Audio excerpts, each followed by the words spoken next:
It's the Capitalgang, the ultimate weekend political talk show of the land, the best that they can ever be.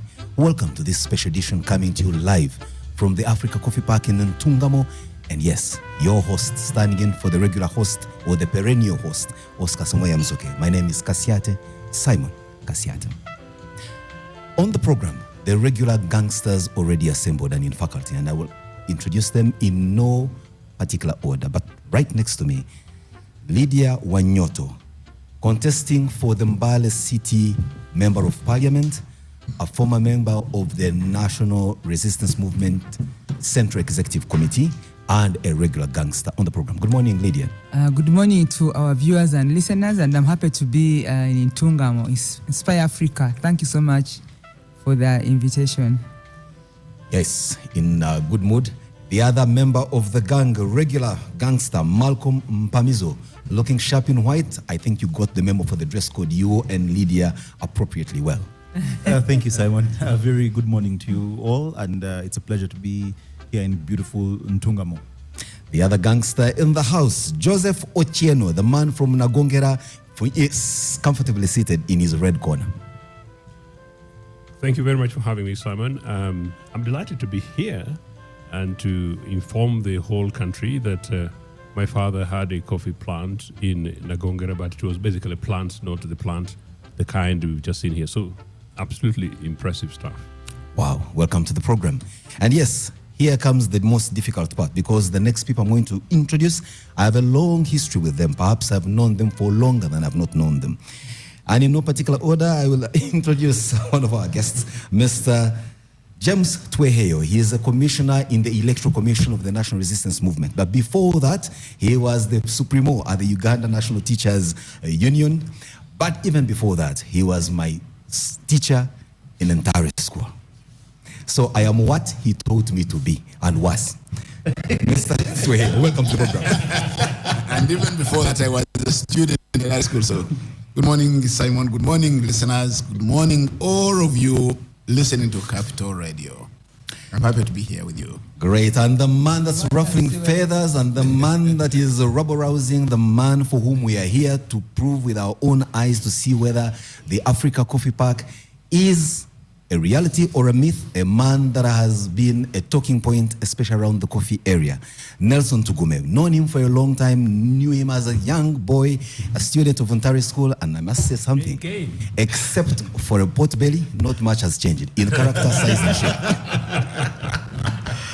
Thank you, Simon. It's a pleasure, of course, to welcome you, the Capitalgang, and all the listeners to the Africa Coffee Park, where things happen and we disrupt the status quo and make things happen. I will be asking you later on in the program whether your disruption is for positive impact or indeed for the negative impact for which many people think it is. If you're listening to us from wherever it is that you get your frequency, I must say if you're around Mbara, you can catch us on 88.7. If you're in Kampala, it's usually 91.3. If you're in Mbali, it's 90.9. Arua, 97.2, Gulu 96.9, Fort Porto 88.4. We're also live on YouTube, X Spaces, TikTok Live, Facebook, and on our website, which is www.capitalradio.co.ug. Welcome once again. On the 1st of October is International Coffee Day, celebrated across the world. But more importantly, it's the first time we are feeling a celebration of the kind that we did this particular year. And perhaps that's why all roads and now microphones are here facing Ntungamo. I'll start with you, Nelson. Africa Coffee Park. In just a sentence or two, where are we? What are you doing here? Thank you once again, Simon. The Africa Coffee Park, on the 1st of October, introduced 3-4 products in the market. You could have seen probably, and now you're able to get in a supermarket or give us a call and we give you a very nice cup of coffee. The talk and the value addition that we've been talking, we still have a big journey to go. Like you've heard, it's the Africa Coffee Park, which our main objective is to, at least in a minimum of 1 year, to have produced 20 different products. In the next 5 years, we would like to make sure that we have 1 million people coming at the Africa Coffee Park, spending $1,000, which is about $2 billion.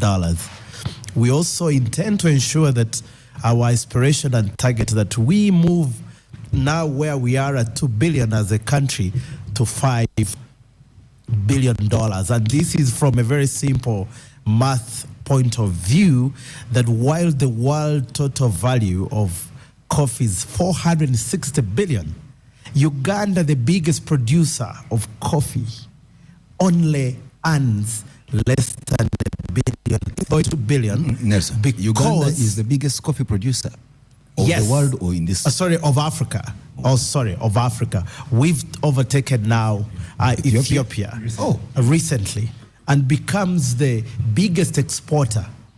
That is not, guys, friends, that actually is not celebrate that we're the biggest exporter of coffee in Africa. I've seen a couple of us celebrating. That's actually not what to celebrate. So what are we celebrating? Let me get this right. We are the biggest coffee exporter in Africa, but exporting largely green bean. Low value. And what you want to do here at the Africa Coffee Park is to say we now begin to export value addition. Value added coffee. Because I can tell you, if only coffee that we have in Uganda is exported 50%, we rightly get 5 billion. If we made an addition and say coffee is an experience for Ugandans, for the rest of the world to come in, you can quickly earn another free money in coffee tourism of another 2 billion. So by us thinking, yeah, it's good to celebrate, and I want us to encourage people continuing to celebrate. But the big idea is us breaking the chains, the barriers of the bean, which we've been at for the last 200 years. Simon, your fathers, my fathers, our grandparents, our four grandfathers have been at the bean.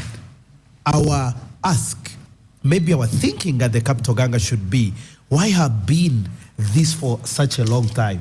I saw my teacher here today. Is it because he was teaching me that coffee is a cash crop, not a beverage?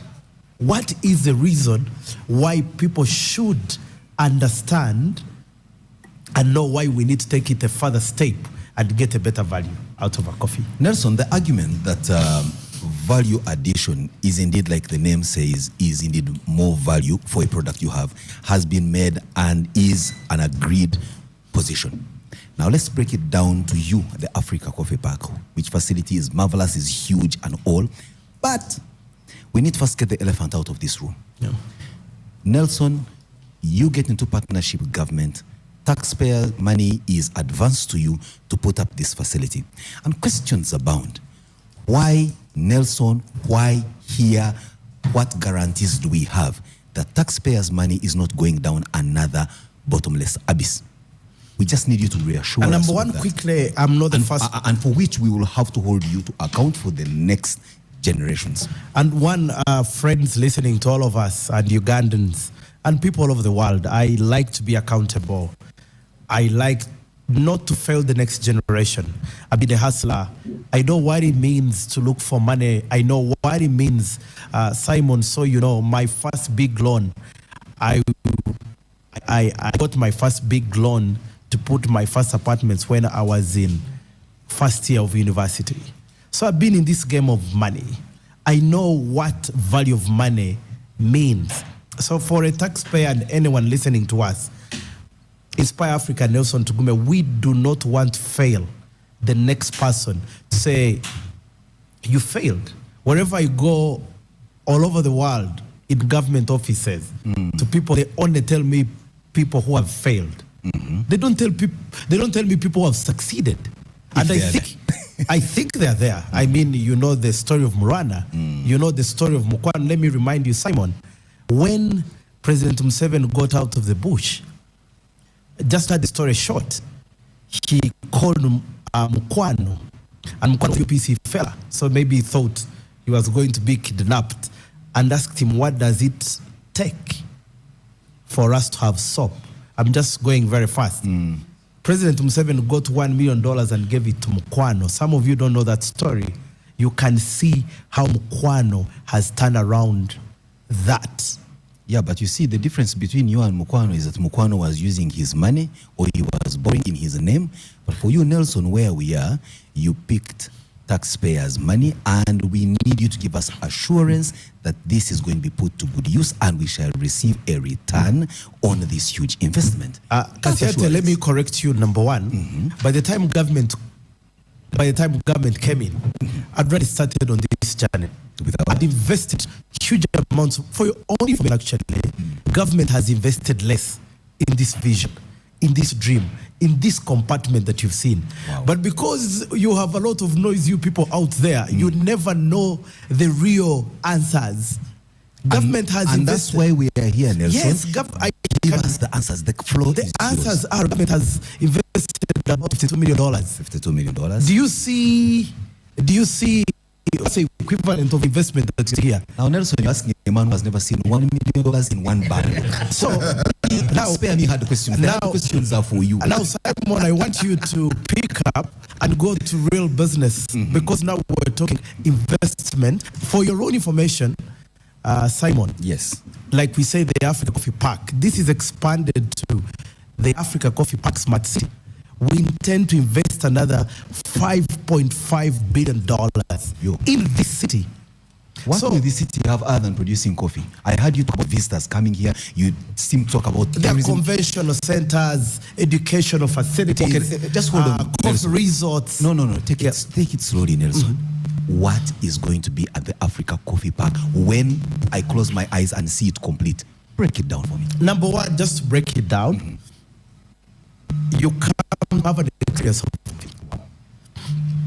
This is the thinking around the world. Let me benchmark with Starbucks. The CEO of Starbucks, he was in his 70s. He came to be hired and told the shareholders that I would like to make Starbucks a reality of coffee experience. They chased him away. They called him back when they were going to sell it. And he bought it. And it was about, not a lot of money then, $100,000 or less. He took 2 days in the office and got the man and bought it. Starbucks now is your second home of coffee experience. So friends, coffee is not just a bean. Coffee is not just a raw material. Coffee is experience, is a nut. We can use it as a nut to bring everyone to Uganda, because everyone almost around the world takes coffee. So how do you use it as a tool to bring people to your country and make sure they spend? Just take an example of the desert in Dubai. Everyone wants to go to. So you can imagine if we use this experience of coffee and everyone shouted about coffee for the good, you can imagine how many millions of people will come here for the coffee experience. And then after, take them to Windy, Kidepo, Queen Elizabeth National Park and spend more money. So what am I trying to say? The Africa Coffee Park is to give you that experience of Ugandan coffee by breaking it down into one, coffee tourism, coffee value addition processing, that is roasting the products you've seen. If 1 million tourists came and everyone took 2 kilos of coffee, that's already $120 million, because they are taking very high value coffees. But those 1 million people, if you gave them a good experience, Simon, and they went back, you don't even need to go on CNN. That would be your best marketers ever. I always tell people there is a small town in Turkey called Cappadocia. It brings in 6 million tourists just out of balloons and caves. Can you imagine?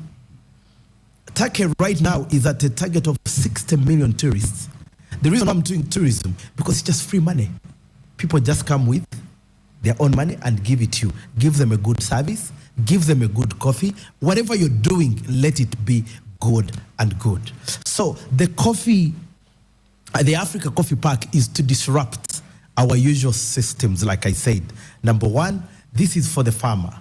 The farmer for a long time, plus my mother, whom I told you about, that story, was been getting less than $2, $3, $4, but yet provide a very good cup of coffee. Simon, I went to school just right out there without shoes, but I was the son of a coffee farmer. Why? So you want to say that when all this is said and done, the coffee farmer's child should be able to go to a good school, a good hospital, drive a car, be a normal, nice person that we always see all over the world. So this Africa Coffee Park is to bring total change, transformation. Just about 4 months ago, we held the biggest coffee marathon. The whole of this place, Ntunga, Moishaka, Rukunjiri, all the hotels were full. That's the transformation that we are talking about. These small houses that you see around the Africa Coffee Smart City, they will turn into a B&B. Wow. Soon, Nelson, someone said that if your dreams don't scare you, then you haven't dreamt big enough. I think you are at this point of being scared by your own dreams. And so I'll ask you to park and get now the gangsters who have had the opportunity to tour this place before they came into the studio to, one, share with us their experience very quickly, and then we can delve into the conversation. And I will start by being courteous and begin with my teacher, Mr. James Tweo. Simon. If you may, please get close to the microphone. Simon, at the time I met you, who you were and what you were. At the time I met Nelson, I certainly know who he was. That ambitious young man who at high school level was able to drive a car. This young man here. That's one thing I remember about him. Well, even some teachers didn't know anyway to drive. Much as me, I had a car and I would be able to drive. Now, when I reached here, yes, it is true. I worked so hard like he is. Now, when I reached here, my first question was, how much could have been invested here? People hear this African Coffee Park and all that. That is my first question. And it's true to reality. I think over $300 million must have been invested by now. Over. I think he would agree with me or he would advise, but over that money has been invested here. And when you talked about, when you asked million him, of that when you asked is him, from government. He said 52 million of it is from government. And that is extremely impressive, particularly to know that he himself has been able to mobilize funds to reach this level. And I'm very, very glad that it has started production. This dream could have failed if he had invested money and had not reached the production time. The fact that it has started producing, I can say without any fear of contradiction, that it's going to grow, it's going to expand, and the dream will come true. I still believe he has much more to invest in, and this money must be mobilized. And I'm glad when we used to talk of diversification, he is not only putting his eye on coffee, he's putting the eye on coffee for the good of every other Ugandan, for the good of this country, for the good of the farmer, for the good of those who would look at coffee and say, oh, I think I need to plant a tree. And I think that's inspiring. Much as he called it Inspire Africa, I think this was the right word. It's a big inspiration. And when you see even now how people are running around to plant coffee, including myself, by the way, it is a serious issue. So when you come here for the first time, the picture you get is not the picture you had in mind. Many people have an idea, maybe it is just a plant of coffee. They think of these coffee plants of where somebody puts an sheet, puts a parpare, it's called them parpare for either wet coffee processing or anything else, or coffee milling. But when you reach here, you actually see the idea growing. You actually see the value addition in action. And that is extremely impressive. I'm so happy about it, Nelson. Thank you. And I think you have accounted enough now for the money that was given from government. Wait a minute. How I wish, yes. In my view, me as Tweheyo, as a person who have been following up issues. By the way, before I even came to that, I worked in the office of the president, and was monitoring government programs and was monitoring the RDC's performance in all districts in the country. I have been to places where money has been put for government projects and none of them is functional. Go to Kayunga here, you'll find go to Ruwero, you'll find a pineapple plant.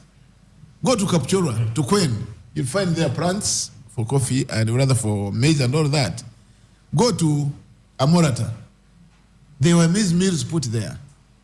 And they were just worked on, placed in place, put in place, mills put in, and we're not using them. So when you come here and you find this young man, I call him a young man because he is no longer a young man, he's actually a big man, a very big man, not a young man he used to be, but he's really a big man who has put a dream, and the dream is coming true. I see it forming, I see it coming.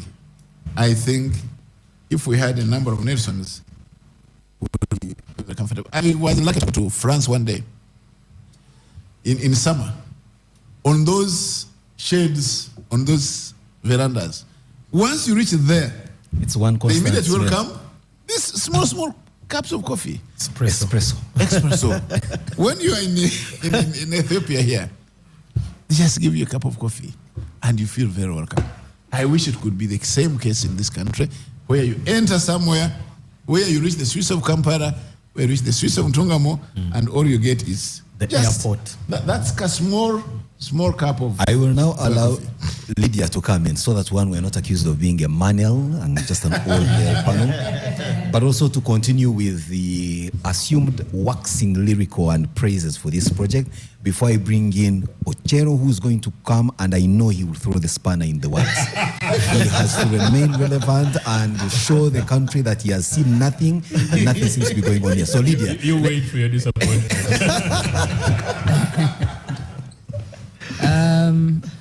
Good morning to our listeners and the gangsters. I want to bring you greetings from Mbale City. I come from Mbale, an Arabica coffee growing area, and we have the traditional factory there, mostly with warehousing of stores, but also the traditional cooperative system is still operational, and we still have a leadership of Bugisu Cooperative Union, but also we have it's a liberalized sector because there's also the private sector that are coffee dealers as a sector.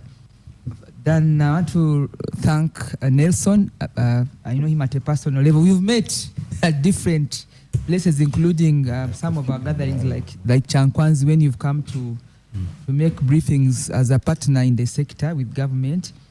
But also, coffee is a very important sector to our country in terms of the economy, but in terms of engagement of the people, saying that thank you, Africa Coffee Park, for the invitation. You know, when somebody invites you to their house, even the language has to be measured in the way you debate.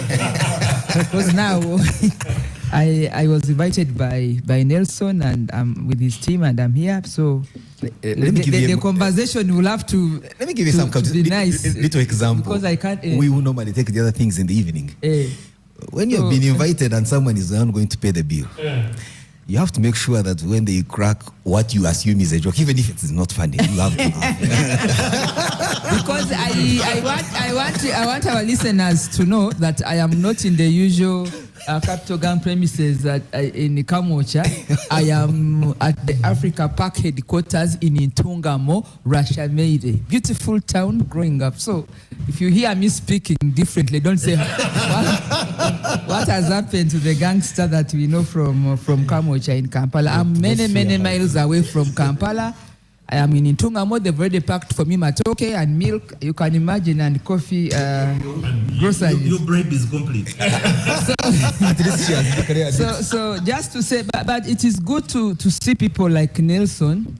When there is a debate out there, you invite the conversation home, and we take it on from there. Actually, it's a new way of doing things. Because if there's anything to hide, you that have invited us here. That's the way to look at it. So thank you for inviting us, so that we can speak from what we are seeing. But because coffee is also very passionate, some of us, I've told you where I come from. I've been doing reading about coffee, like how some of you guys read about or do things about meat and cows and milk. The coffee sector in Uganda is mostly grown in about now 126 districts in our country that has 146. So you can see it is growing, and you had Dr. Treyo saying that he's also running around picking some seedlings. But we have about 126 districts growing coffee in a country that has 146, and we are estimated at about 2.5 million farmers. So for us, we look at also statistics. We have about 2.5 people engaged in coffee farming. In my mind, actually, I had Zombo as one of those areas in West Nile. West Nile, yes. They really do coffee. They are also known for coffee, if you don't know. So we have been moving to places that have coffee. Actually, it's just coming on, say baby. But Tungam has a history of coffee, and the Mirama Hills. Of course, anywhere there are the hills, like where I come from, in Ibugisu, in Mbale, where we grow mostly Arabic coffee.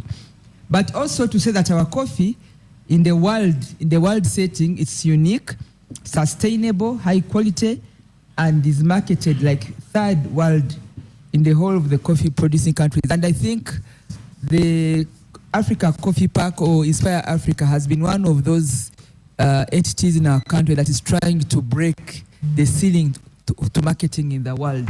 It's very, very important for us to get coffee to the world shelf. Yeah. And that's where the debate is, because the politics on it, the market on it has been close to us for a long time.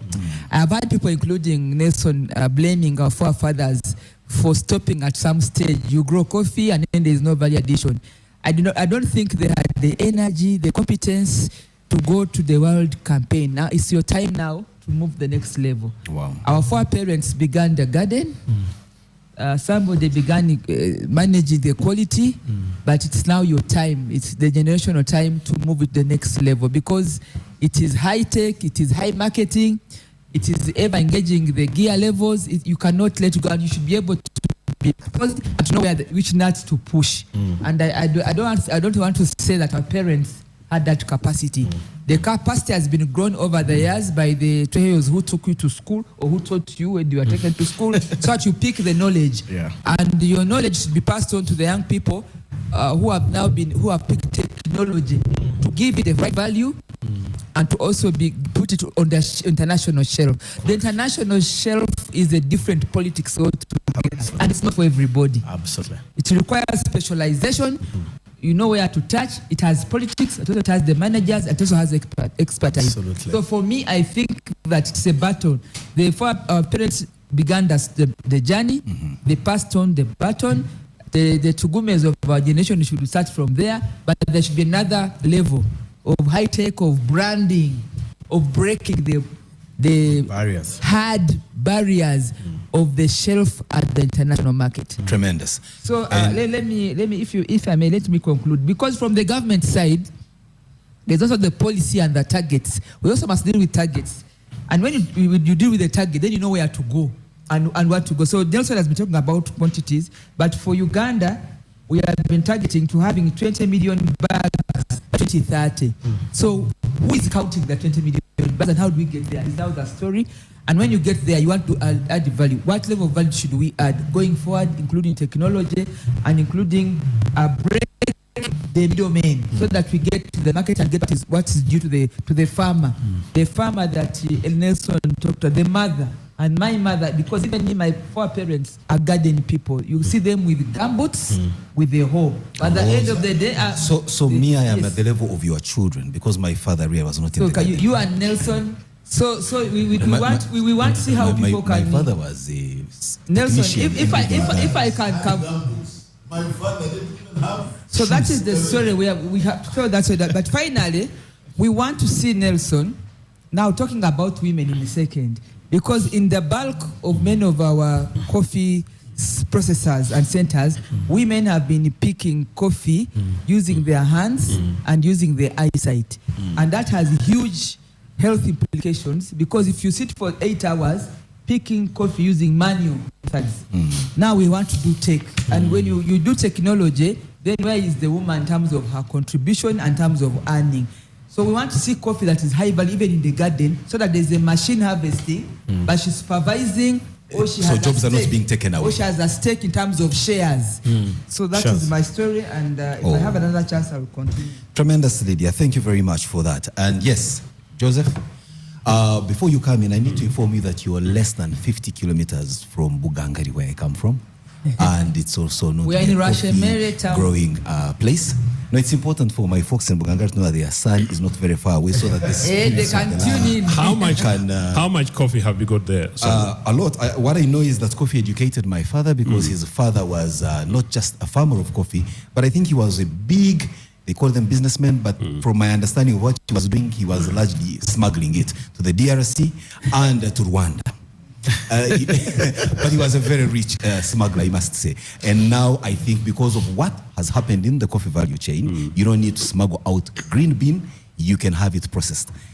But questions abound, Joseph. Why this here in Ntungamo and not in Mbale, where it was predominantly known to be coffee? Why not somewhere in Uganda where everything was coffee? Are we seeing a case of there being no diamond mine in Antwerp, yet it's the diamond capital of the world?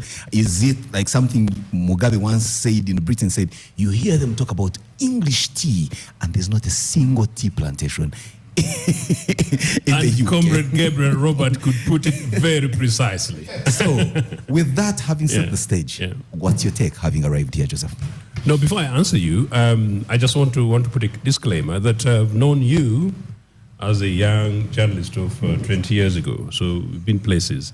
But I was rather disappointed that there was someone who knew earlier, and that's your teacher, who happens to be James, who happens to be the son of my elder mother, who might take away the time of going to your place. I'll be passing by And her Nelson place. was about 4 years behind me. And Nelson was he 4 years behind you? It is a young man. Now, for Nelson, I met him actually at the Ntinda plant, and I actually offered to give him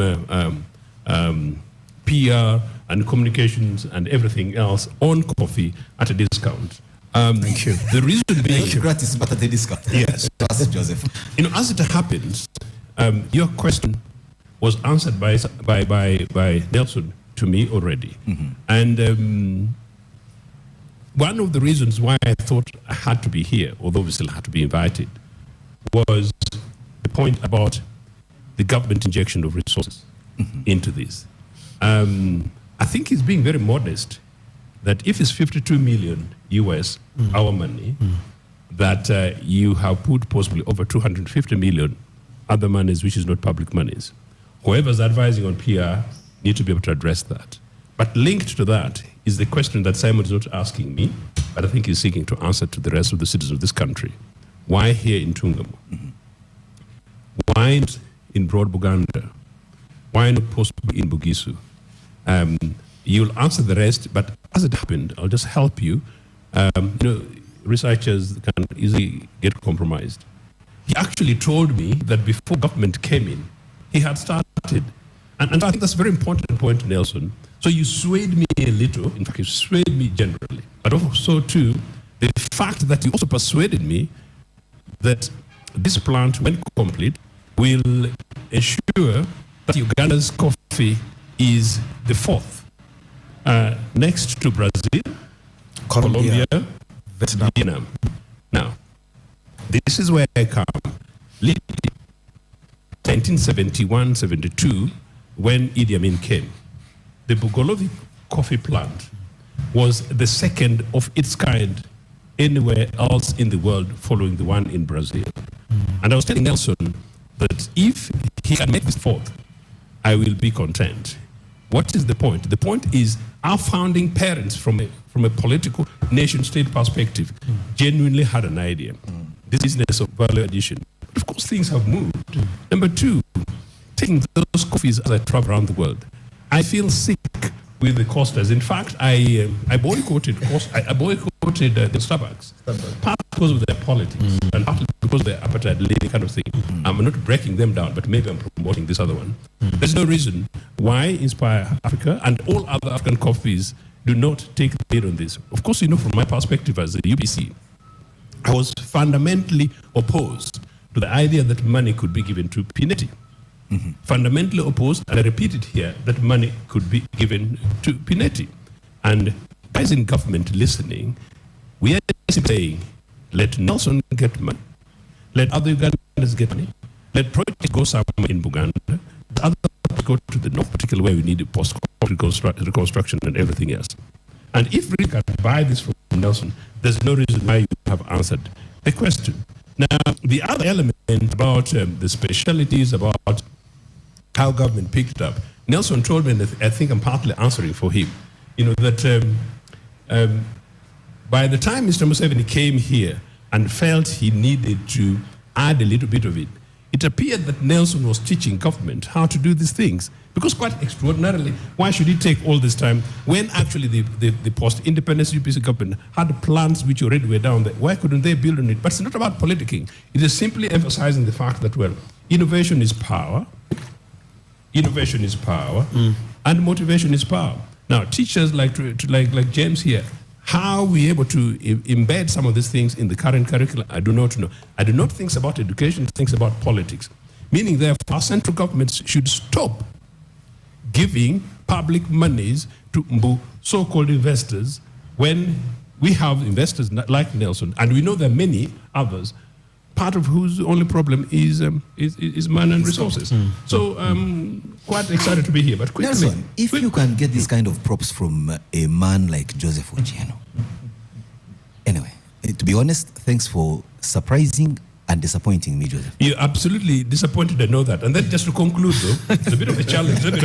To Nelson. Again, he tried to persuade me, and I hope it was genuinely persuading me. The element of public social responsibilities in which you're able to embed with people like ourselves to make sure that the communities not only net benefit, you persuade me about how much you buy from communities relative to how much other people do buy. I hope this is able to be nationwide, but I also hope that part of the net profits and part of the net benefits can actually go into injecting resources in related fields across the country. Thank you. Tremendous. Now, folks, I think the task of skinning Nelson has been left solely to myself because I expected to be helped by Joseph Ochieno, but I think when he came here, he got mesmerized. And that's exactly what happens when you move around and get to feel some of these things. But can I say something about physically? gang? 1 second. We used to be very loud on gang, and one day the president called us to Entebbe for the Capitalgang. Yes. And when we got there, one of us, after 2 weeks, joined the cabinet. So these things of coming to, after the Capitalgang in the State House, I remained alone at the gang. The people that one of our colleagues was most critical about what was what is history. You are not the only. Trust me, Lydia. So we might live here when Ochieno There's no circumstance which has is the Africa Coffee Park shareholder. So you better remain alone, like in the State House in Entebbe. In UPC, it's all about objectivity. Because to be absolutely, genuinely honest, We might leave you we are here. simply saying in terms of building, in terms of building, because it is important. In terms of building this, it's really about the nation state and our peoples. And if this guy could do these innovative things the way he's actually done it, as 52 plus 200 versus 250 is a case well made. But also on the other hand, the fact is we just want local. I'm a social democrat and I'll continue being a social democrat. And if he can deliver on that, yes, I will. Maybe it's a surprise to the extremists at the other end who thinks either the other way or nothing else. Joseph should simply be honest and tell the country that the secret is about the cup of coffee. Just There's good coffee, actually. Good coffee.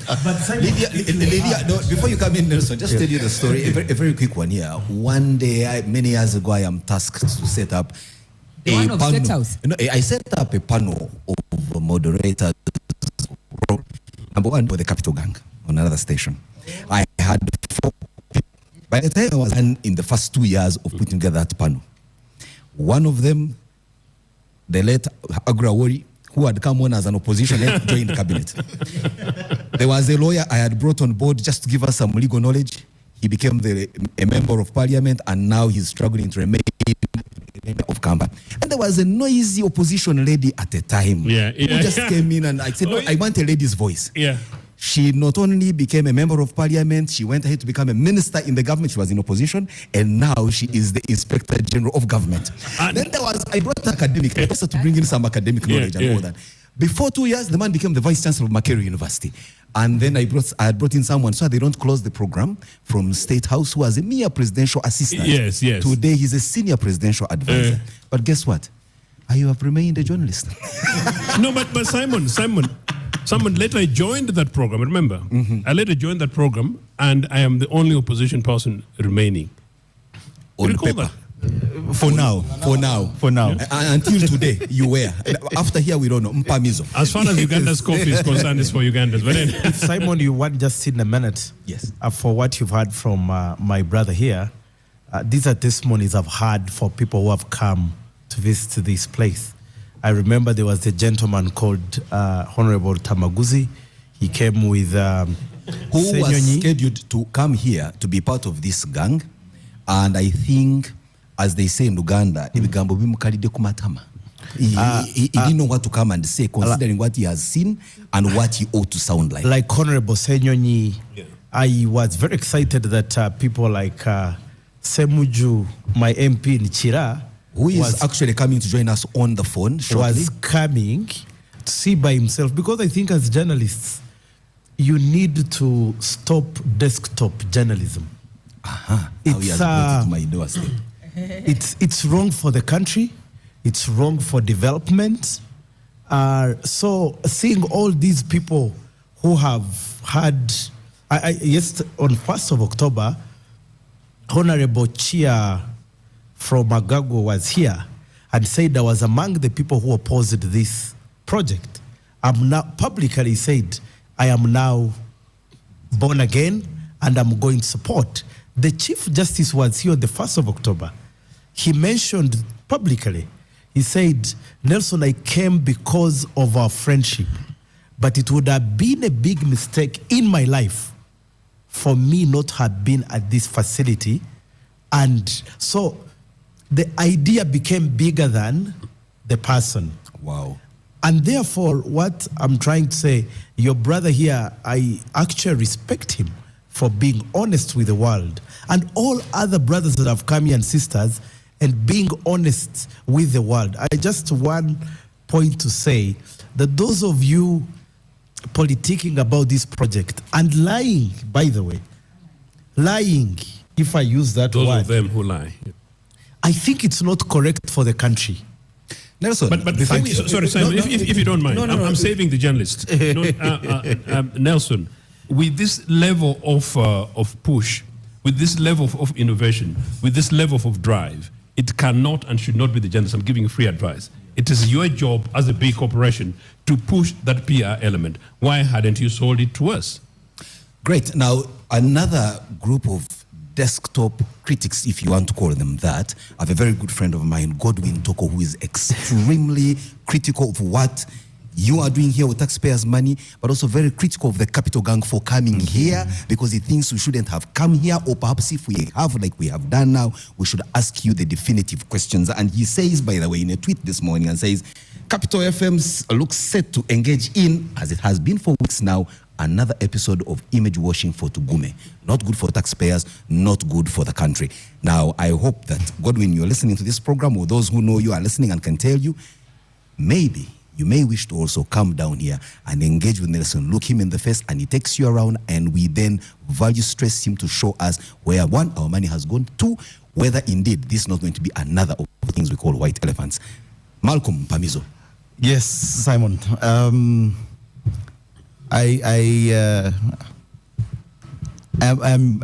in awe as well. I will begin by saying that because you're the easiest to impress.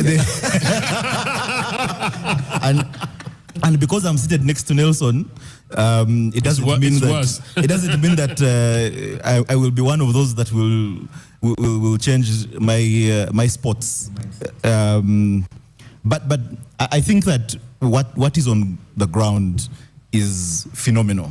Being able to tour the space and see the vision that the team here has for this place and for the impact that it can have on the economy, the local economy, and also for the country as a whole.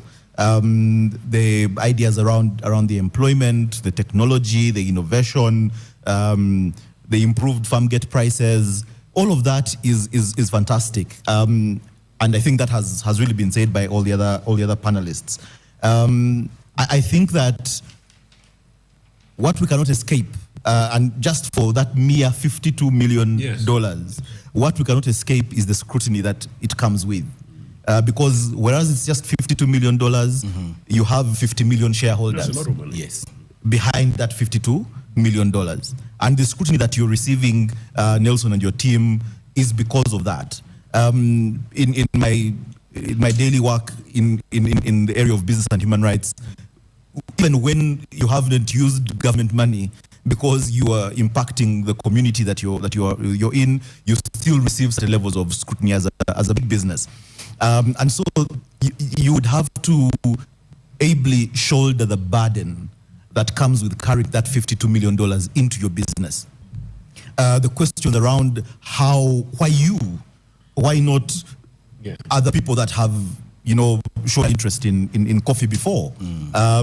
Why only you? Why not a conglomerate of local, small coffee producers coming together? And what plans might you have to be able to bring those on board?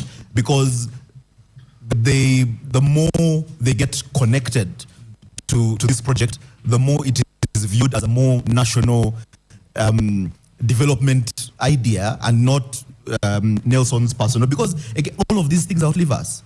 They outlive us. So whereas it is your brainchild, several years down the road, who knows what it's going to be, where it's going to be, and it will be serving Ugandans even at that point. So as you shoulder this burden, that burden includes so many of the previous, for lack of a better word, mistakes that the government has made in investing in personal business.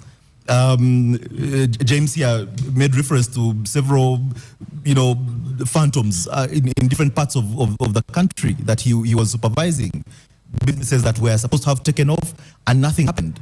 We are here, we are seeing something happening, but I don't think that the ends necessarily justify the means. I've said on this show before, and I continue to say that a product is only as good as the process that it goes through. As a coffee producer, you would understand that. You've taken us through the different lines of production. That production process is key. So how you get the money, how you build the business, how you impact the communities around you, all of that contributes to how the end product is going to be viewed. When you put this Haraka Platinum coffee in the market, high-end premium coffee, probably more high-end than even the Nestle Gold that we are chasing after in the supermarkets. We look at Haraka and see Nelson, or see the future of coffee in Uganda. Wow. And that I think is where we need to really build. How much sensitization is going into the understanding of what is going on because I'll confess, it's different. It feels different. Coming in and seeing what is on ground is way different from driving past. And I've driven on that road several times and looked and seen the thing. What they say Nelson is doing. I'm not sure. Our money is up there. And then you come here and you see the vision, the dream, and it feels like it's something that can really be amazing. There's a challenge sometimes that comes with coffee or crops like these, cash crops like these, take over areas that have food crops. We've experienced it before with tea in Chigezi and other places. In Munyoro as well, with the trees in my home area in Yachenyi in Rungiri, same thing.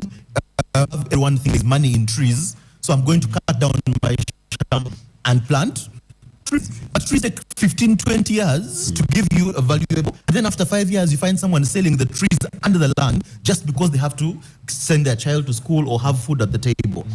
So how do you intend to manage that relationship so that the rush is not, Nelson is giving us amazing farm gate prices, let us all go and grow coffee, and next thing you know, bananas which would have food on the table, there are no beans which would have been sold to take a child to school, and you're waiting for those 3 years in which you actually be able to receive some kind of some kind of income. I think that key would be engaging with, and I know it may not be easy, but for us to be able to tell this as a of Uganda idea, there is need to get the other coffee players in harmony. What gets said around will matter. It begins to affect the brand. What has happened in the past, some of it needs to be owned up to, even by the government. Where mistakes have been made, it's a challenge to just keep trying to sweep things under the rug and saying, "Oh, Pineti we forgot about Pineti. We now have Tugume. Pineti happened, and it's still happening, and even Tugume has happened, and even and that is going to lead my next question, and Nelson, and that's why we need the services of Joseph here and many others. So Nelson, no one is particularly against your dream. I mean. You are incredible when it comes to drink. But Nelson, I have with me here audit queries about you and your engagements. These are things earlier on in northern Uganda, the so-called joke we have that you got money from government to teach us how to drink coffee.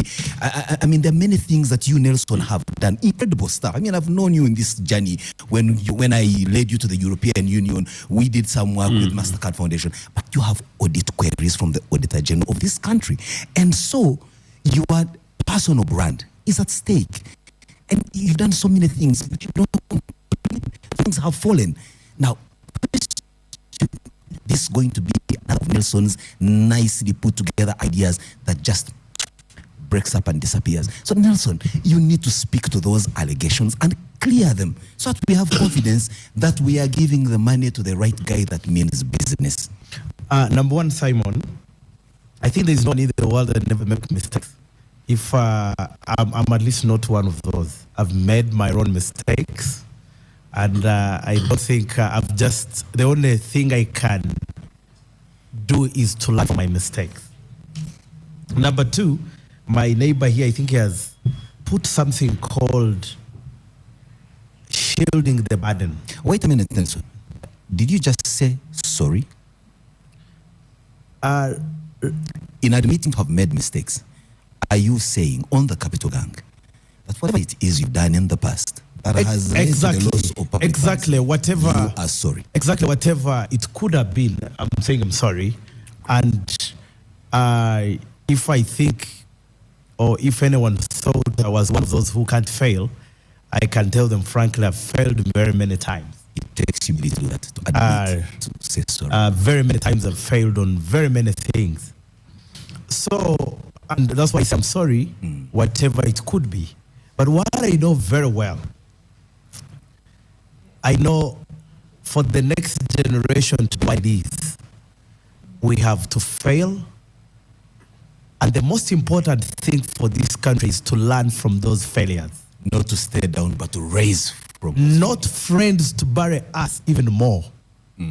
Here in Uganda, when you fail, you even must be buried never to come out. I've seen countries that have made it. When people fail, they learn from those failures. That's number one. Number two, I personally put it on my heart that I must be the sacrifice. He has said the burden of making the next generation has a better place and value for the private sector and government on how to do business. All places, all governments, countries that we've seen that are developing, the private sector is so strong than government. Here is the reverse. So when you use the public money, then it becomes that burden that you've mentioned. Even the public money overshadows your money, overshadows your dreams, puts you at a certain risk and level even of your own business. I've been and asked myself that I pray and pray to you, to God in this studio, that this project should not fail. Because the next young man, the next innovator coming, they will say, even Tugume failed. I do not want to, but also let me come to about the Auditor General, which has been, that I was given money to teach Ugandans how to drink coffee. It's nonsense, it's rubbish. It's people of individualistic opportunities trying to tarnish someone's name for their own gain. I can tell you how this started. The president of World Bank in Africa, Obizikwize, he stood as the Nigerian president. She found me in the World Bank in Washington, speaking how we must change this injustice of the coffee, the coffee slavery injustice in Africa, and asked Uganda, can you support this young man? He seemed to have something great. When I came in, I came with my money, by the way, on that trail. I put my own money in northern Uganda, in Karamoja, those of you who don't know. And the government supported under an MOU, not even a contract, under an MOU. Bring your resources, the human brain, and whatever resources you have. Start number one, introducing of coffee production in northern Uganda. I have achieved. If you go to northern Uganda, the CJ General Tem and other people right now have 12,000 acres of coffee in northern Uganda. Which would never have been the case if which would have never happened. This is a bit. Can I tell you another score? We introduced 1,500 in northern Uganda, young people, whom of them you're going to see here as baristas. Some of them have gone to Oman, UAE. Even if I produced one person to go and change the mindset of how we think and learn, that was an objective ticked. Is it Opio, the one I met down there who they say has won world championships in barista competition? Exactly. That's one of them, and many others. So let me complete this. Those with opportunistic interests, I think let's agree for economic stability of our country and stability, we have a minimum way of doing things. But I also say, if this was meant for me and written for next generation to be a better generation, then let it be. This is the Capital Gang. It's exactly 1 minute to 11. We are taking a break. When we return, we shall go into a slippery slope where I don't think you, Nelson, may want to go with us. But nonetheless, you can stay and listen to how we go down into the political domain. For you, our listeners and viewers on whatever place that you are catching this program on, we can thank you more. The station break return is more of the Capital Gang. 4th of October. Don't miss it. Capital Gang coming to you live from the Africa Coffee. The Capital Gang on 91.3 Capital. Simon Kasiat, standing in for the regular and perennial host of this program, Oscar Semweya, who fortunately for me is not around, and so I have the opportunity to be in this place. And for a good number of coincidental happenings, when we have an off-site engagement of the gang, at least for a few times, I am usually the standing host. I remember the last Saturday before the last election, we were in Gulu, and I happened to be the host of the program. Come to Tororo and I'll deputize. You see, when you see Simon, when the people like you press ask the president, who is the acting president when you are out of the country? Then he said there is the LC ones. So every time they travel, the LC ones, the whole country say, I am the president. So don't assume that you're I'm the LC one of the Capital Gang. Simon is LC one of the Capital Gang in the absence of Oscar. Well, we just had last 1 hour discussing issues around very specific, the huge investment that we are seeing at the AFAC, and of course just opposing against the fact that on 1st of October the world commemorates International Coffee. What does that mean for coffee in this country? More importantly, we are at a facility where a bit of the financing has come from the public purse and questions abound. Is this the place that government would have sent its money? Is this the person we want to entrust with our money? And I think Nelson has asked questions, and then the gentleman that brought with me to skin him alive only just showed up to do a Balaam in the Bible. I mean, you say guys to curse, they arrive, they are blessed. Joseph Ocheno being one of those. So now, we'll park the coffee conversation and then get down our slope of politics. We are 1 week into the presidential campaign, and things are happening across board. But before we get there, I will ask Nelson to make his last remarks so that we can release you. I believe that this is not a place where we are headed where you want to go. Kubanga jetulaga ojafa. We are going into politics. Thank you, Simon. Of course, I would like to also head out and take a couple of things. Also, to mention on the Capitalgang that one, you have a president who is very visionary. And for everyone out there, I mean, I'm very proud to mention it at the Capitalgang that our president has a vision for a transformative leap, explosive economic growth. He's the only one person that has convinced me in government that actually we can do PPPs, even when they have challenges. PPs are public-private partnerships. He has convinced me that this can happen. Amid these challenges of PR and what you've mentioned, why you see very many private sector people don't want to engage with government when it comes to business is what the baggage it comes with. But I'm happy that President Museveni can see things in lens. With many not even on coffee. I was just recently with him in Cairo. An 80-year-old Mzee, and he's saying we can navigate around the River Nile. That blown mad because I've lost money in Mombasa. Many people have lost money in Mombasa, and the president is saying, let's go to Alexandria and ensure we link our countries and go to Europe in 3 days, go to China in 5 days, because there's this navigation. That's huge. To me, even if we could not do that, but mind of possibility, the mind of saying this is possible, that is our president. And no wonder, that's why for me it's my inspiration. Getting 47 guns and saying you removing Amin, actually, he's one of my inspirations. So here I was trying to save you from politics, and now you have gone knee-deep into I need to go. I don't want to go into politics, Simon.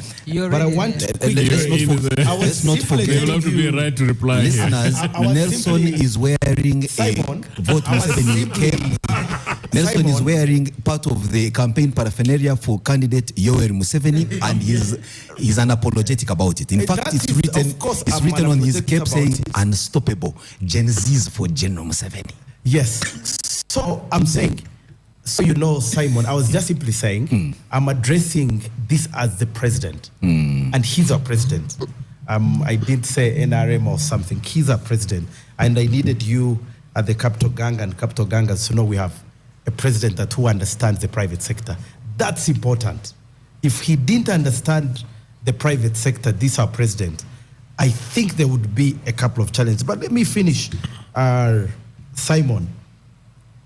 I'm calling upon all the coffee stakeholders. We had put an objective for this particular Coffee International Day to make sure we speak to our stakeholders, the farmers. Even the critics, I remember some time back, but I never followed what Robert Kabshenga was saying, you know. I know he was saying some nonsense things which never happened.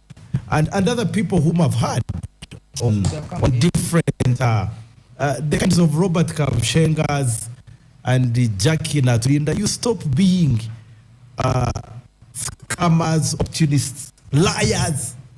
How does an old man lie? To me, that because really, he's not here to defend himself, I think I will allow you to. But the time has told us that you said that Nelson went away and stole money and ran away and is out of the country. But if I say to you here, you are here to defend yourself. But let's see the people who are not here to defend themselves. What I'm trying to say, Simon, let's stop misleading people on projects that could transform even our own people. That's number one. It's an appeal. And you have the opportunity to prove beyond words by your actions, and we are here watching.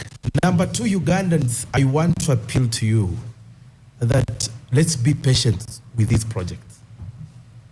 Kind of projects in this magnitude. Why? We do not have the right technologies. We do not have the right people. I can tell you here, I'm unable to run those machines in Haraka because I do not have stable power. I need 1.2 million liters per day to run this plant of water. 1.2 million liters of treated water per day to run this plant you saw.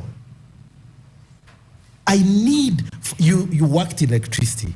I need a minimum of 6 megawatts to run the plant. Do you have it? Uninterrupted stable connectivity. Uninterrupted stable power. Do you have it? Right now, we have it from Rama Hills. Probably we'll have it in the next 1 or 2 months.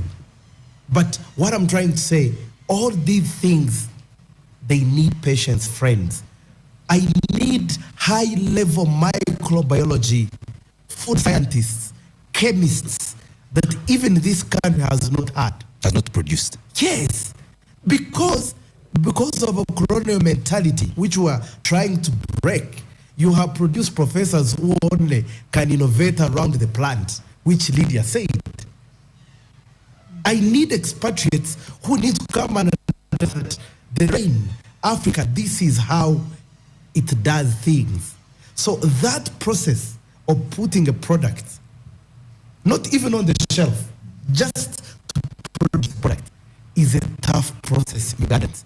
I seek your patience, and I pray that when this product comes out, you will know that your bean from your mother, from your sister, from yourself is in that shelf. And when it's on, Amazon or Walmart, even in Capital Shoppers, that will be your pride as a Ugandan. To me, that's what pushes me every other day. And for that matter, let's push you off the gang. Thank you so much. Go and do as opposed to staying here to talk. For us, let's remain here to talk.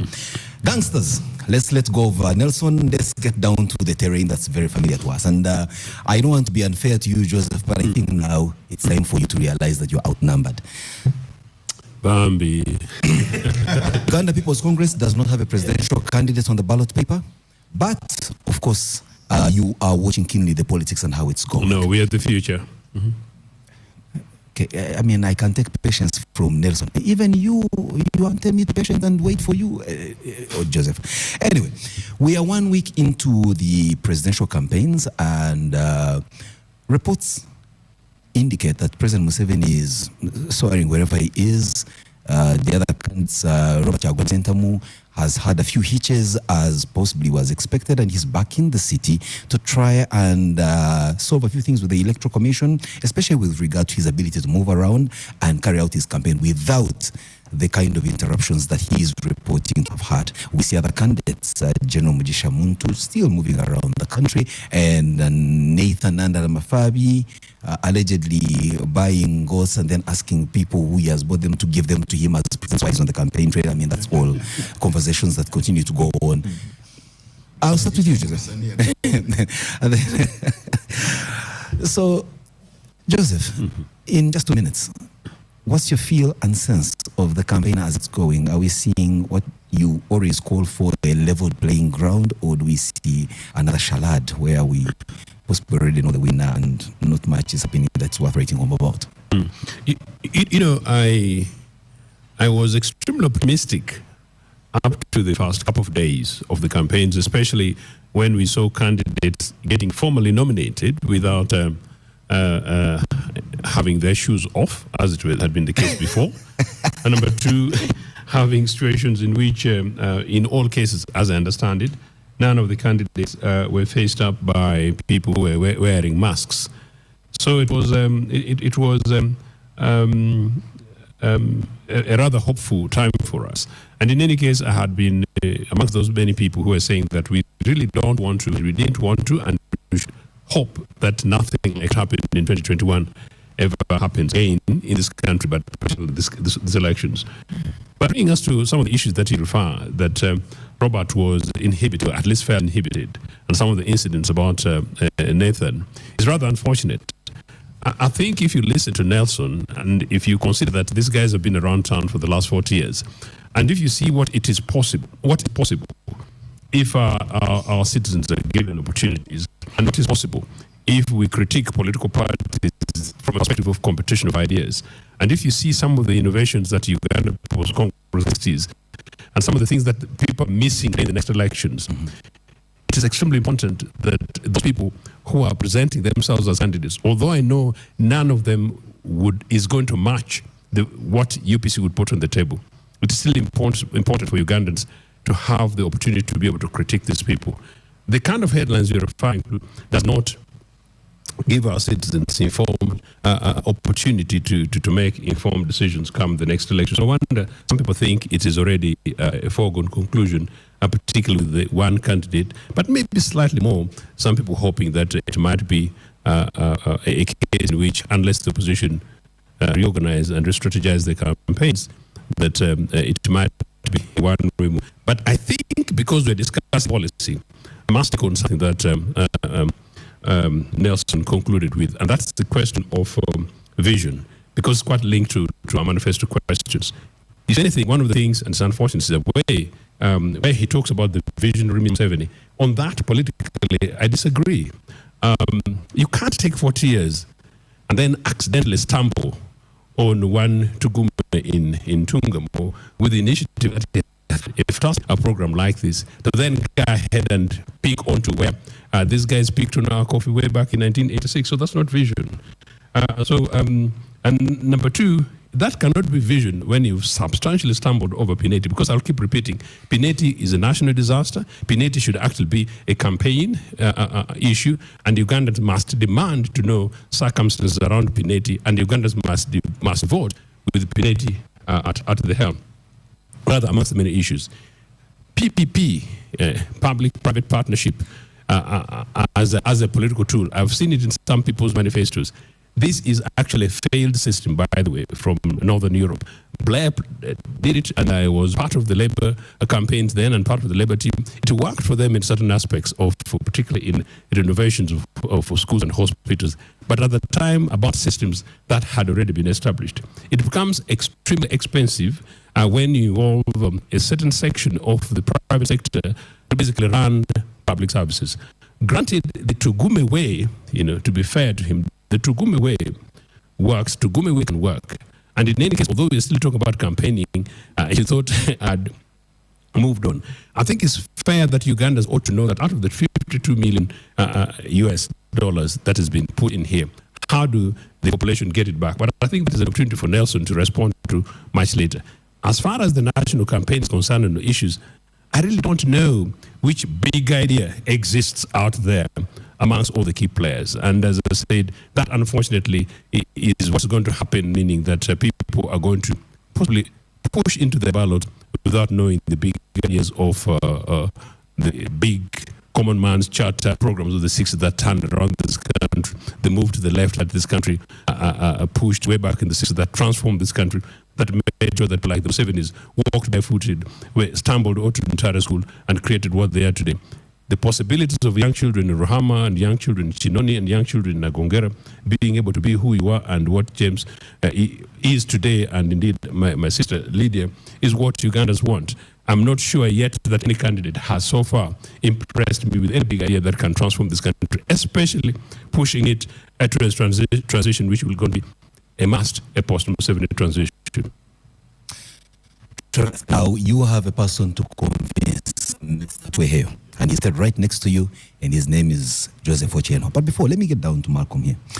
Malcolm, we are into the, I prefer to call it the silly season. 1 week into it. What's your take? Quickly. Frankly, Simon, no surprises. None at all.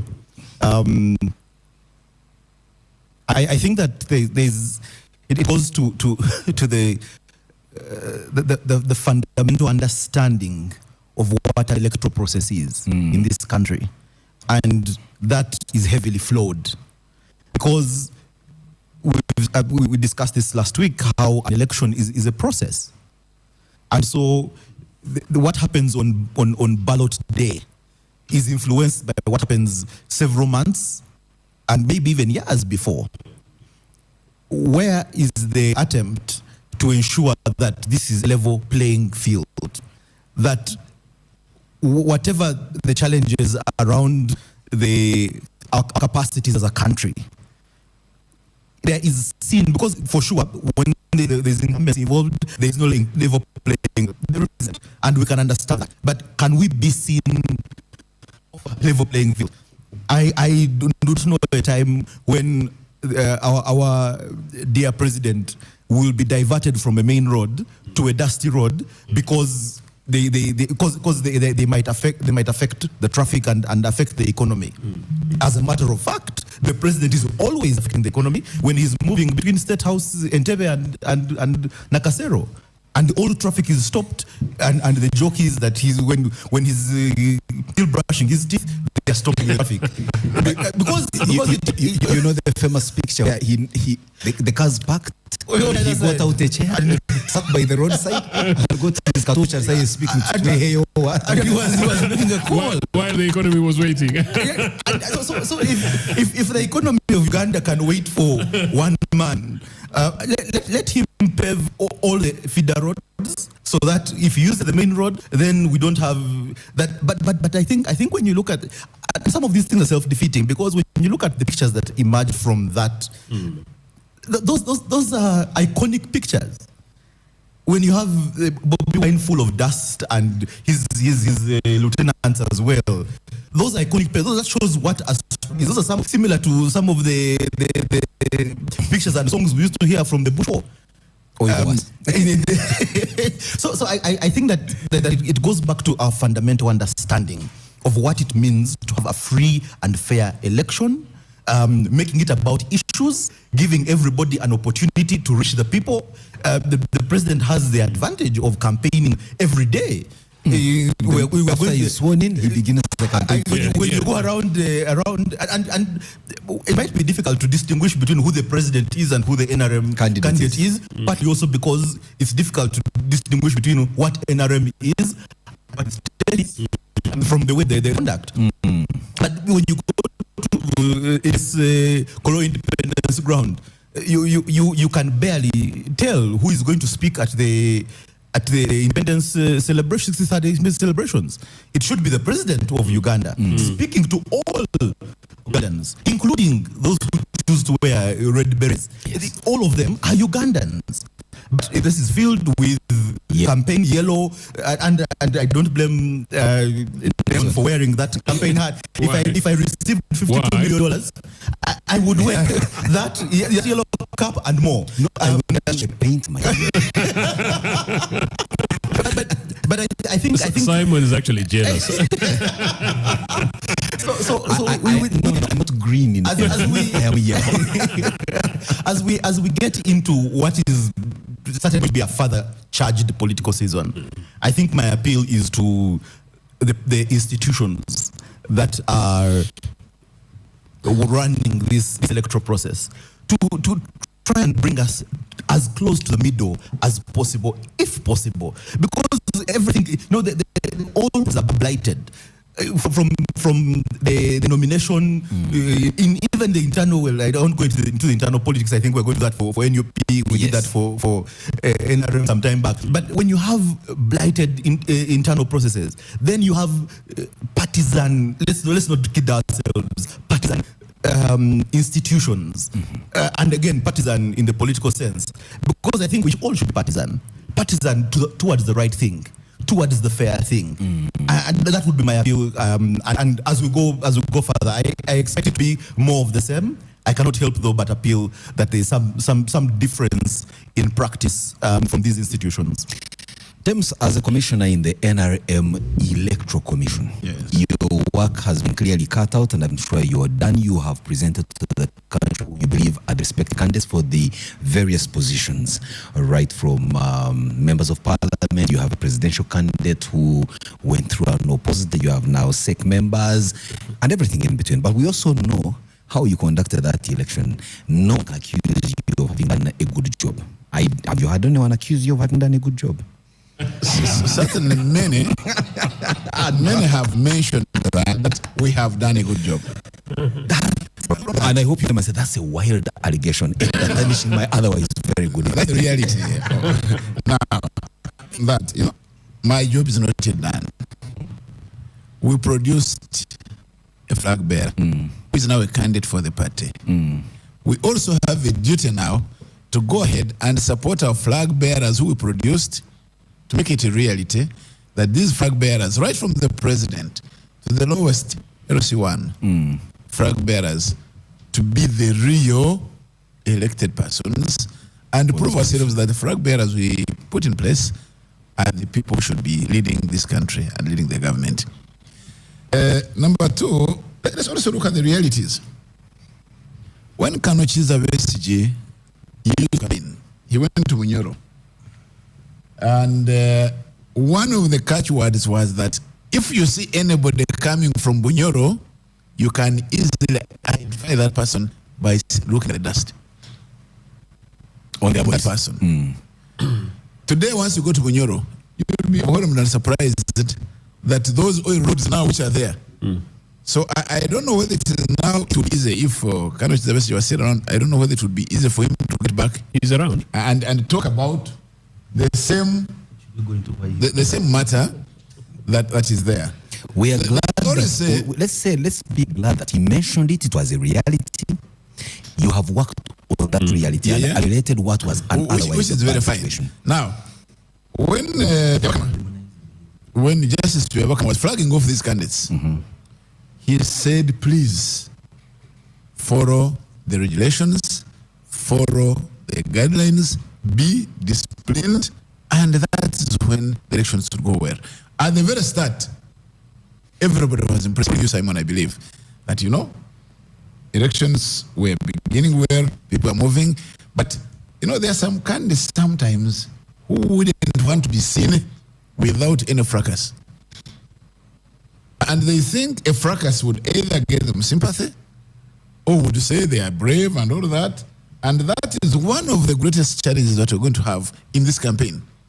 Actually, when the campaign was flowing very well, some people are saying, oh, maybe it's going to go like this. And once they go into some areas and don't have support, it will happen. I don't want to make a clear mention of somebody who at one time had a trail and was not thrown around with tear gas. He withdrew and said he's coming to reorganize. You remember, he went to Mbarara, when he reached Fort Potro, he tried to cause problems. He said, no, I've been harassed now, I need to go and reorganize myself. It is okay. But let the candidates follow regulations. I want everybody to understand also the true realities that is a president, a sitting president, but also a candidate. And there is no law that prevents him, this candidate, from enjoying presidential privilege, to enjoy the presidential privileges. And he has not misused them. He has tried his best to remain civil. He has tried his best to keep on his trail. He has tried his best to keep on the presidential plan as it was put. Everybody put his plan. My brother Mubarak Munyagwa put his plan. My elder brother, General Mishamundu, who is the neighbor here. You're in his backyard. Yes, we're in his backyard. He's moving on. Munyagwa is saying we should eat our sania. Let everybody keep his trail. I want to believe that if you don't violate any regulations, then you cannot be treated without any challenges. So I want to appeal to every other person. Yes, for me as a person of the party, I still insist our candidates should move and move on well. I still call upon our members to have the discipline, and I would want every other person to enjoy the privilege of living in a country, being a country person, enjoying the campaigns, participating in the campaigns, and at the end of the day, let the best win. Wow, I was going to say, aren't you going to appeal to the police and other security agencies to follow the law as should be and treat every candidate with the dignity they deserve and not have Eviana and Abana? Agreed. Everybody should follow the rules. No, what about those who enforce the rules? Right. Actually, it is even better if you say that. Where there's no selective application. If anybody diverts from the rules, then the responsible center should enforce and make sure that there is law and what order. Seems to be the case is we see enforcement even where there's been no diversion from the rules. Yeah. That you see overzealousness from the side of law enforcement, even to those that are on the right track. One of the challenges we've been having in this country is differentiation between security and law and order. Okay. There's a very big difference. When we talk of security, people think of, they tend to mix it up. There is security, which we enjoy all, but there is law and order. If your peace is going to step on the peace of others, then I don't think that's sufficient. This man is a human rights activist. He knows. When you have a right, you also have a duty and responsibility. So let's enjoy the rights, but also make sure that we're mindful of the responsibilities that we have to be able to enjoy those privileges of our rights. I'm coming to you live from Tungamo. Usual folks in the building. Nelson Tugume just left us. He was our guest, but in the studio we still have Malcolm Pamizo, Honorable Lydia Wanyoto, Joseph Otieno, and James Tweheo, and myself, of course. The flag bearer of Mbale City, for woman MP. And here we thought she was on a break from campaigning. So let's take a short break. When we return, it's more on the Capitalgang. Welcome back. It's the Capitalgang going into our last segment, and in the studio, Malcolm Pamizo, Honorable Lydia Wanyoto, who is a NRM flag bearer for the woman member of parliament from Mbale City, and Joseph Otieno, who is He's waiting for presidential nominations. Absolutely. For 31. The president that, thanks to the NRA, is still waiting for inauguration.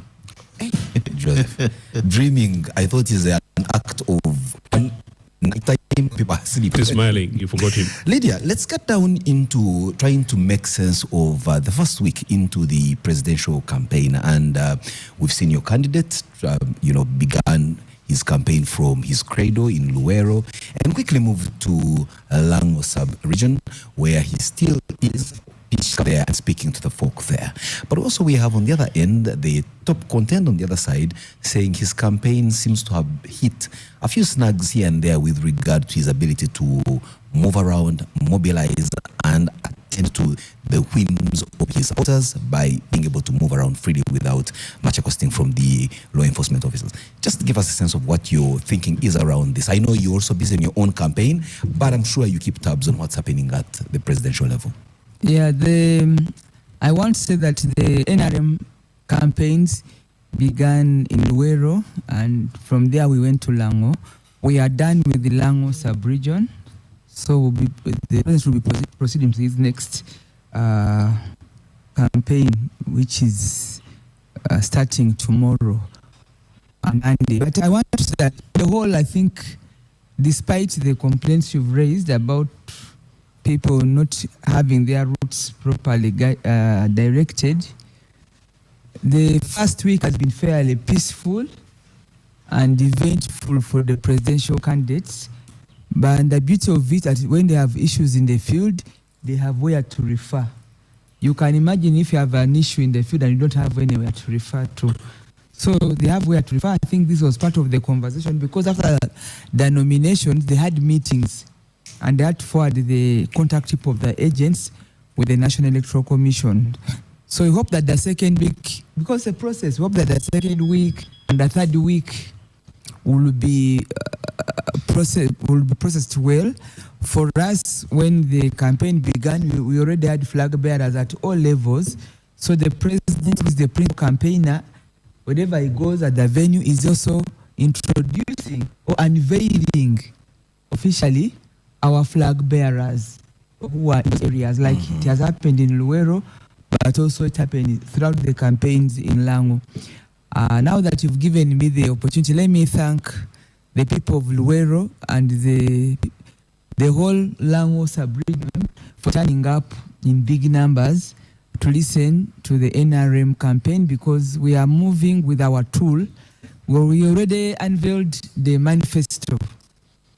So we unveiled the manifesto on the 29th, 28th, and we were, so we are not just talking and off cuff. We have a document to which we are speaking to, and there is a summary to which people are looking at. We hope that the wananchi at our manifesto and vote the NRM according to the social contract to which we are asking. And we are issue based because being the incumbent, most of the other candidates you said we are also watching. Their campaign is more about Museveni, the person. There's also this new talk about transition. An election is transition. For us in NRM, when we had primaries, about 50. So I can tell you because I'm no longer, I used to be a commissioner. I'm no longer a commissioner of the commission, but he can tell us the statistics. People lost primaries. So that level had a transition. We have about 60%.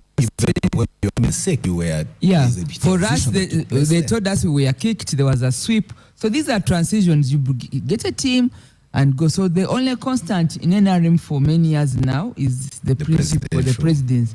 So when you talk about transition, you have to be specific also.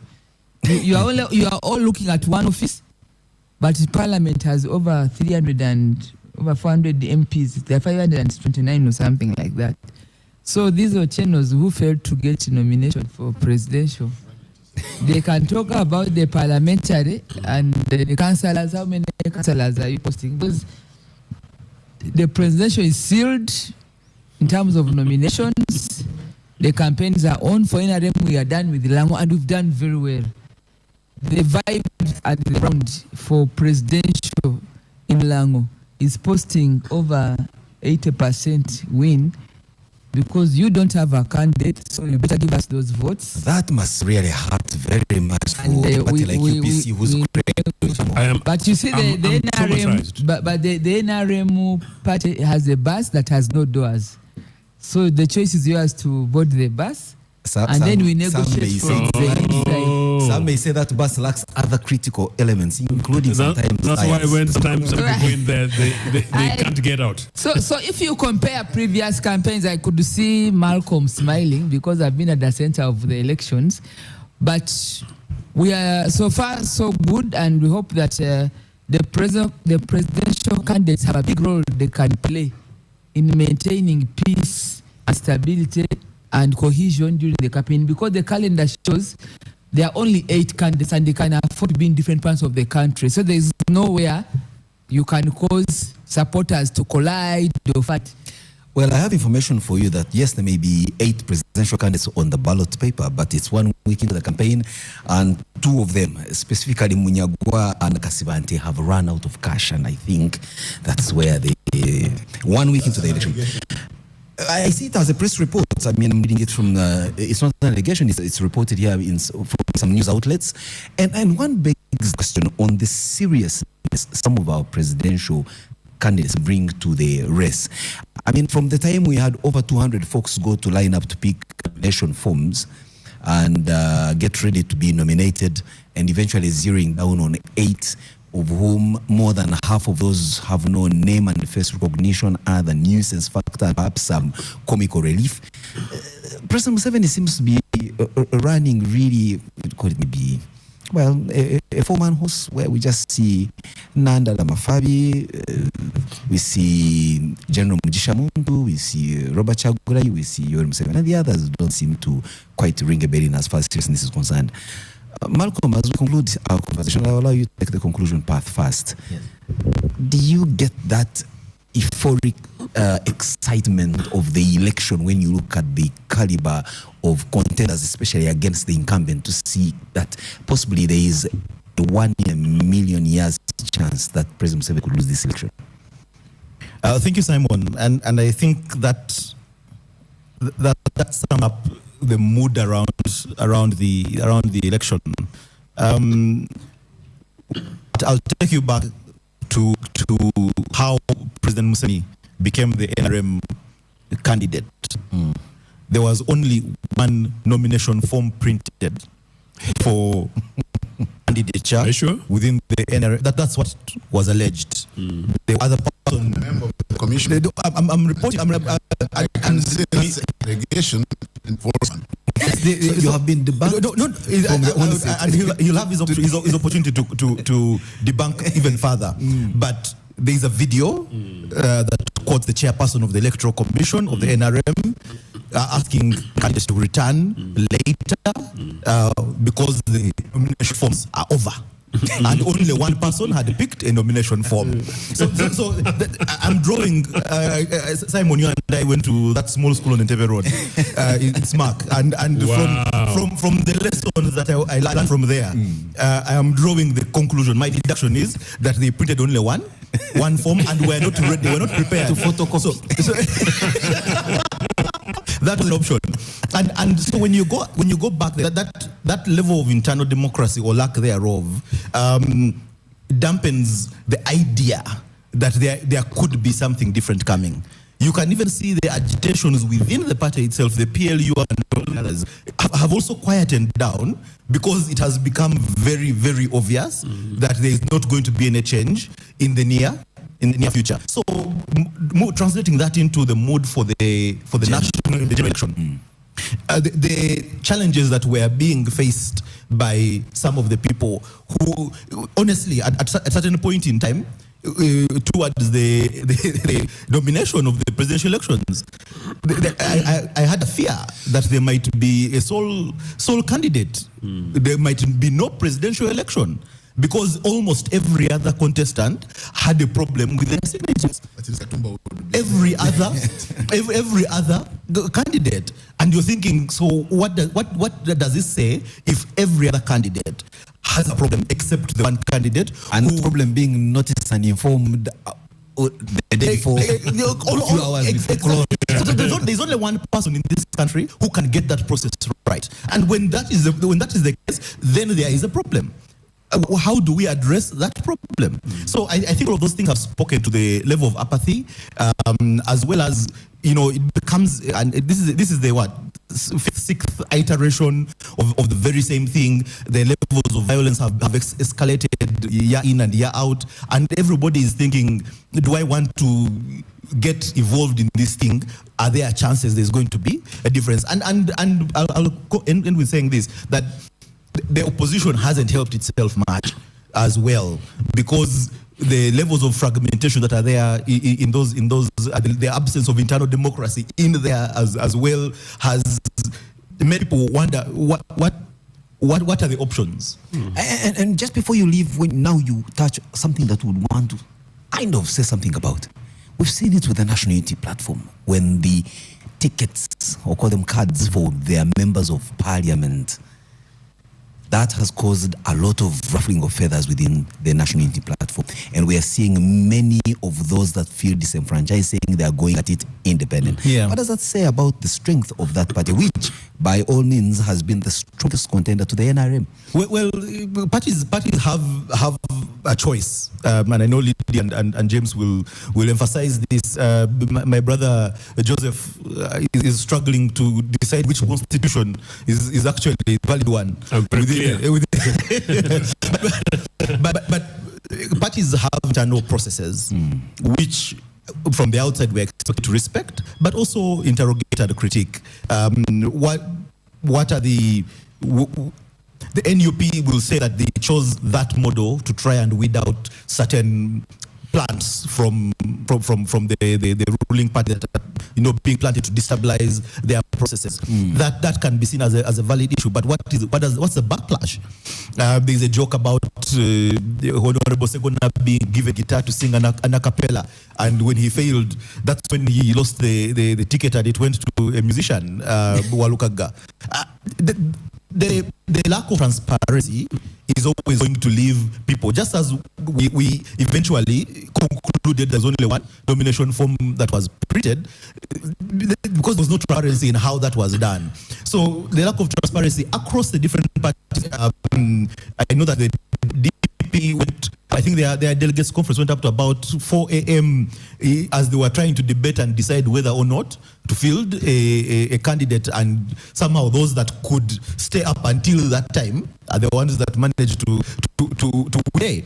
So I think that internal democracy within the parties is also affecting their ability to impress upon Ugandans. Joseph, when you look at a country with over 500 constituencies for a member of parliament, and you have a party like the National Unity Platform tussling it out for the presidency, but does not have candidates in not more than 2/3 of these constituencies as candidates.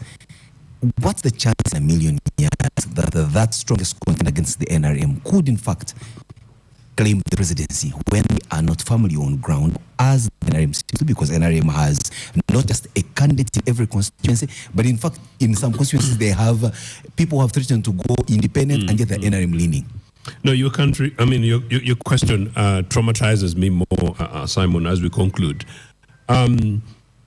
I thought I was going to avoid a NUP question, but it's extremely disappointing. And for me as a Democrat and somebody who's fought for pluralism in this country and return from multipartyism, and also as a human rights activist, so somebody who's completely convinced that constitutionalism, both within political parties and organizations and nationally, as Malcolm says, is a must for us actually going forward. It was very, very disappointing to see some of the things that have happened in NUP. But of course, in UPC, we are grappling with it also, meaning this question of constitutionalism. But from our case, our problem is merely leadership. In terms of the structural processes, they're very clear. That's why I'm actually quite shocked that there are people in UPC who break the constitution and present themselves as clearly, not only basically academically illiterate, but legally so. Look, how NUP could go ahead and fumble and bungle it in this way, I don't know. But that's a matter for them. But because it's campaign time, I don't want to be very unfair to them. The process of getting candidates for parliament. So you're really normally being unfair to the other candidates, isn't it? Campaign time? Why are you being sympathetic? Well, because I'm sparing them for a particular reason. But quite clearly, I argue about this, that nomination process, selection of parliamentary candidates for all political parties should really be a grassroots process. What the top leadership, the national party does, is to sieve through the process. It's what we call having a long list, as it were. You clear the process and then let candidates be sorted out by their district. Let candidates be sorted out by their constituencies. Let constituents interview candidates and determine who is going to represent them. I hope NUP reviews this, but it's not a problem for us in UPC. But that said, good luck to them. I just have to address very quickly this power of the incumbency thing. It's the absence of leadership on this continent, absence of leadership in this country. It's absolute basic common sense that because you're incumbent, you've got the power. If you're genuinely, consciously a people-driven person, you want to be an exemplary leader, it's your job to be responsible as an incumbent because you've got the privilege. It's your job to have a sense of humility, particularly at campaign time, because you're showing good example to the likes of Simon, who would be wanting to become leaders of the future. It's your job to be exemplary. You think I still have a to listen to something like that? I'm the leader of the future, boss. I went, 1986 is when I went to primary one and I was told we are the leaders of tomorrow. Today I am a male adult with teenage children and still nobody even calls me uncle. Fair enough. I am today older than when President Museveni came to power, and he was being called Muzei then. That is why it has today, to go. No one calls me uncle. That's really why it has to go. And this politics of transition is not politicking; it's a reality. I just want to say that very quickly that this business of protecting gains should be put aside. The country is missing serious debates around peace, serious debate about unity, inequality, public services, infrastructure, environment, and most importantly, corruption. I am sad that these are not things which are being heightened, although in people's manifestos, but the urgent conversations we need to have. Because of time, I don't know what else to say, but to say whatever it is, I think Ugandans ought to wake up, particularly young Ugandans need to come out, go participate in the electoral process and make sure that, they vote out people who are holding their future hostage. Who are not protecting their gains. Now, I will put you guys in one omnibus. You and Lydia, since you are seated next to each other, you have one microphone, and throw it to you as Joseph has put it. A very quick one. Then. Joseph says there is lack of attention to, read me that list again, peace, security. So I'm asking, what's your candidate talking about then? It looks like your candidate. I think Joseph has not had a clear insight in our manifesto. And I've critiqued as part of my job.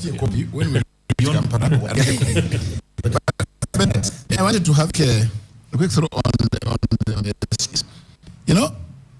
when every country was starting the campaign, I think their strategists did a good job for the start. Honorable Nandara Mafabi, or His Excellency now, or somebody who would want to be started from Ikwe, and the reason in my way he started from there is he has a father there, and he wanted at his home ground. My brother Chagulanyi started from Busoga. Because he had his team, his core team initially was from that area, and they were organizing and reorganizing, and they saw there was some discontent in Busoga because of the campaign disorganization or disorder at the time of the for Right Honorable Kadaga. They thought they would take advantage of that. Discontent started from there. The president started from Ruwero because that's the core ground where the NRM was born. And of course, Munyago started from his home ground, Nkawempe, except with the exception of Mishamuntu. The others, the strategists took that advantage. And politically, I think they were right. Because once you start from a ground where you can have a crowd, you develop confidence over your other areas. And once you see that somehow you lose track, then you can also put other strategies to cap your initial strategy. And I think that is part of what's happening. Yes, it could be right or wrong, but somehow that's partly what it is. Now, about the manifesto, please. I'll give you a chance. I'll support you. Let's go and have a discussion and get a view. Shall look at it. And these are the issues that are there. And I think we should have a chance to expose it and juxtapose it with the other manifestos. The best. I can take it up from that. Those are the realities we must look at. Thank you, Mr. Twehe. One would say, Lydia, that while some may say you are smiling to the bank, it looks like then at this time you're going to be laughing into the bank, because clearly with the internal contradictions taking place in the National Unity Platform and the fact that we are not firmly as footprint across the country as you seem to be, this seems to be a very relaxed campaign for you, that, you know, other than you respectively going for your constituency seat, the presidency seems to be guaranteed. No, Doesn't that come off as it is work in progress. We've been able to listen to the challenges of the last campaign, put on paper, try to fulfill to the extent that is possible the campaign pledges, and where we have not, our candidate has a brief on explaining what we've not done, because we've mapped the country, and wherever he's going, he's able to speak to what is for that community, like we've done in Lango. He was in Apache, he was in Lira, he was in Aleppo, speaking to what is relevant for those areas and being able to explain. Those areas, some of them had to connection of the ferry. Now the ferries are up and running, so we're able. So we've delivered the ferry. Where there are problem roads, we've been able to set off schools. So he's been able to speak to what it is that we are pledging. The challenge of incumbency cannot be wished away, because while others are blaming you and are running away, for you, you must explain, then you ask, and admit and promise, then you ask for a vote. So ours, we have a bigger burden in the campaign than our colleagues. If it were with Malcolm, he would say, you've not done this, you've not done this, you are useless. Let me have to come and I will say, please, I didn't do this, but I've able to do this. Even the manifesto is speaking to going forward, we are going to do this. That's why the burden of convincing for the next vote is heavier on the part of the NRM, but we are not sleeping. We've spent sleepless nights to be able to meet the expectations of their people, both at the presidency but also at the different levels. That's why we have all the flag bearers up and running. We have our own internal contradictions. We are trying to try to see if we can get negotiated arrangements, and so that we don't have many independents coming back, because the last election showed that we divided the vote and lost the seats to other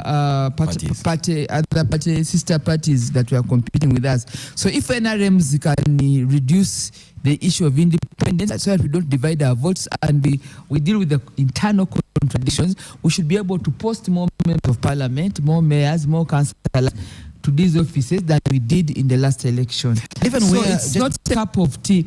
What you see is work for the last 4 years. We are talking coffee. So it's not a cup of coffee. What you see is not a cup of coffee.